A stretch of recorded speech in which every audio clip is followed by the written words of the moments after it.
हमारे साथ बात करने के लिए महाराष्ट्र बीजेपी उपाध्यक्ष राजकीय पुरोहित जी हैं, जिनका महाराष्ट्र की राजनीति में एक लंबा दबदबा रहा हो। लगातार वो बीजेपी से जुड़े हुए भी है, लेकिन आज उनको एक नया पद दिया गया है।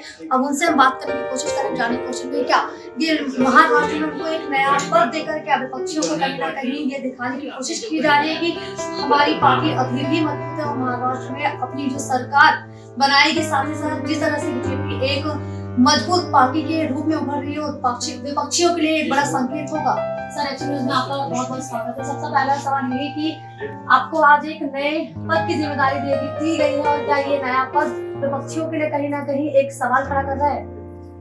मैं भारतीय जनता पार्टी का महाराष्ट्र के जो वरिष्ठतम कार्यकर्ता है उसमें से हूँ। मैं नगर सेवक रहा, 30 साल MLA रहा, राज्य मंत्री रहा, कैबिनेट रैंक मंत्री रहा, प्रदेश प्रभारी रहा, प्रदेश अध्यक्ष रहा, विधानसभा प्रभारी, और मैं ही पार्टी हूँ और पार्टी राजकीय पुरोहित है। आज मुझे प्रदेश अध्यक्ष आदरणीय दादा ने, आदरणीय देवेंद्र फडणवीस जी ने एक मुझे बड़ी जिम्मेदारी दी है और महाराष्ट्र प्रदेश जितने बड़े प्रदेश का एक उपाध्यक्ष बनाया। मेरे से बहुत अपेक्षा है। मैं यही कहना चाहूंगा कि मैं अपेक्षा पूरी करूंगा। मैं गरीबों से जुड़ा हुआ हूँ, युवाओं से जुड़ा हुआ हूँ, व्यापारियों से जुड़ा हुआ हूँ, समाज के प्रत्येक वर्ग की आवाज 30 वर्ष तक बना हुआ हूँ।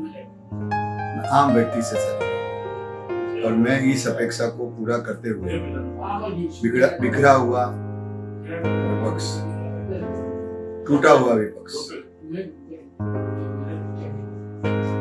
विकास विरोधी विपक्ष, खंडित विपक्ष, ये खंडित विपक्ष टूटना ही चाहिए, गिरना ही चाहिए। ये महाराष्ट्र के क्या आपको जिस तरह से उपाध्यक्ष पद की जिम्मेदारी दी गई है, क्या आने वाले चुनाव को देखते हुए दी गई है? क्या जिस तरह से यहाँ पे जो महाविकास अघाड़ी की सरकार है वो एक मजबूत खड़ी हुई दिखाई दे रही है या उसके रिलेटेड दी गई है? मुझे ये जिम्मेदारी पार्टी के संगठन में पार्टी का काम करने के लिए दी है। उसमें जो भी काम आएगा, महानगर पालिका के चुनाव है, बिल्कुल। आज कांग्रेस ने आवाज लगाई हम अकेले चलेंगे। अरे अकेले चलोगे तो अकेले चलो, तुम घर पे बैठने वाले हो, जीत तो हमारी होने वाली है। मुंबई महानगर पालिका में भारतीय जनता पार्टी का भगवा फहरने वाला है। भगवा तो फहरेगा किसका? भारतीय जनता पार्टी। बीजेपी के लिए जितनी भी विपक्ष पार्टियां हैं वो सब एक साथ आ चुकी हैं और आपको आज ही बता दें कि आज शरद पवार दिल्ली में बैठक भी किए और कल वापस पूरी विपक्षी पार्टियों के साथ में वो बैठक करेंगे। तो कहीं ना कहीं ये संकेत है कि कहीं ना कहीं जो विपक्षी पार्टियां हैं वो एक साथ होंगी, बीजेपी को हराने के लिए खड़ी होंगी एक साथ। शरद पवार जी के पास कुछ मसाला बचा ही नहीं। मीटिंग ले इस उम्र में और क्या कर सकते? मीटिंग ले रहे, मीटिंग लेंगे। सही मायने में इस देश की विकास के लिए, इस देश के आम जनता के लिए अगर कोई काम करता है, सड़कें कब बनी? बीजेपी के राज में। उद्योग कब खुले? बीजेपी के राज में। डिजिटल इकोनॉमी कब शुरू हुई? बीजेपी के राज में। देश की सीमाएं कब मजबूत बनी? बीजेपी के राज में। यही था ना जब चीन अपने देश में 200-250 किलोमीटर तक घुस गया। आज चीन की हिम्मत नहीं हमारे देश में घुसने की।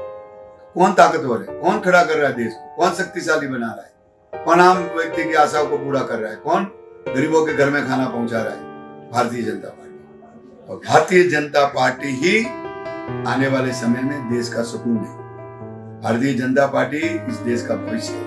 और आम जनता, जो कुछ वेस्ट बंगाल में हुआ ना, जातिकरण, गुंडावाद, उसकी वजह से हुआ। देश में जब राष्ट्र के चुनाव आएंगे, लोगों को एक ही सपना दिखता है, भारतीय जनता पार्टी, भारतीय जनता पार्टी और भारतीय।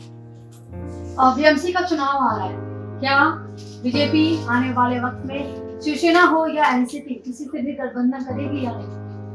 क्योंकि जिस तरह के संकेत अभी मिल रहे हैं बीजेपी के साथ में शिवसेना के नेता उद्धव ठाकरे जी की जो नजदीकियां हैं वो लगातार बढ़ रही है, तो कहीं ना कहीं ये संकेत दे रहा है कि आने वाले वक्त में एक बार फिर जो गठबंधन टूटा था वो वापस जुड़ सकता है।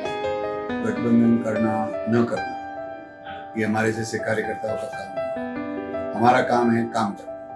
हमारा काम है जो हमारे नेता जो आदेश देते हैं, जो निर्णय लेते हैं, उसको नीचे पहुंचाना।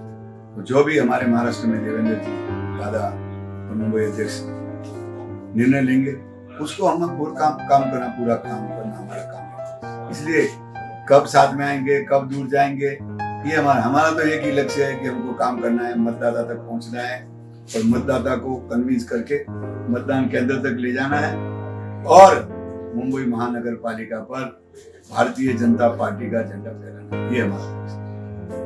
बीएमसी का चुनाव आ रहा है, किस तरह से तैयारियां बीजेपी लेकर कर रही है लगातार, और जिस तरह से दावा किया जा रहा है कि इस बार आपका झंडा लहराया जाएगा, लेकिन जब से महाराष्ट्र में शिवसेना की सरकार है, या कह सकते हैं जो शिवसेना है, तब से शिवसेना का ही अकेला हक बीएमसी का अब तक रहा हुआ है। इस लोकतंत्र में किसी का हक परमानेंट नहीं होता, जनता का हक परमानेंट होता। पुरोहित जी तो उन्होंने कहा है कि बीजेपी लोकतंत्र के लिए बनी हुई है और आगे भी, चाहे वो हिंदुत्व हो और कोई दूसरे धर्म के, दूसरे समाज के लोग क्यों ना हो, वो इसी तरह लगातार काम करती रहेगी और लगातार वो अपना जो वर्चस्व है वो बनाकर रखेगी। मैं उसके साथ आ सकती हूँ।